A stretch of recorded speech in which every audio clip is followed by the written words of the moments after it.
ജീവിതത്തിൽ കഷ്ടങ്ങളും പ്രയാസങ്ങളും പ്രതികൂലങ്ങളും വരുമ്പോൾ ആരും നമ്മോട് കൂടെ കാണത്തില്ല. എല്ലാവരും കൂടെ കാണുമെന്ന് ഒരുപക്ഷെ നമ്മൾ ചിന്തിക്കും. എല്ലാവരും കൂടെ ഉണ്ടാകുമെന്ന് പറയുന്നവർ കാണും.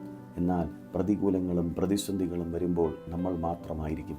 എന്നാൽ അതിൻ്റെ മധ്യത്തിലും യേശു നിന്നോട് കൂടെയുണ്ട്. നിൻ്റെ ജീവിതത്തിൽ യേശു മാത്രമേ നിൻ്റെ ജീവിതത്തിൽ അത്ഭുതം പ്രവർത്തിക്കുവാനായിട്ട് സാധിക്കത്തുള്ളൂ.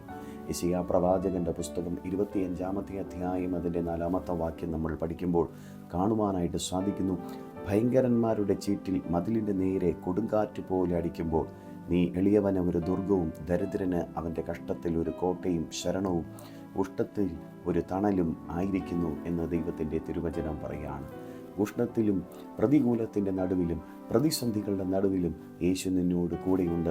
അവൻ നിൻ്റെ ജീവിതത്തിൽ വന്നാൽ നിൻ്റെ ജീവിതം അനുഗ്രഹപൂർണ്ണമായി തീരും. നിൻ്റെ ജീവിതം തകർന്നു പോകാൻ തക്കവണ്ണം ദൈവം അനുവദിക്കത്തില്ല. യേശുവിൻ്റെ മുഖത്തേക്ക് ഈ പകൽക്കാലം നോക്കി ഒന്ന് സമർപ്പിക്കാമോ? കർത്താവേ, എൻ്റെ ജീവിതത്തിൽ ഒരു വിടുതലയക്കണം, എൻ്റെ ജീവിതത്തിൽ അങ്ങേ സ്നേഹിക്കുവാൻ അങ്ങ് സഹായിക്കണമെന്നൊരു വാക്ക് പറയാമോ? കർത്താവ് നിനക്ക് വേണ്ടി അത്ഭുതം പ്രവർത്തിക്കും. God bless you.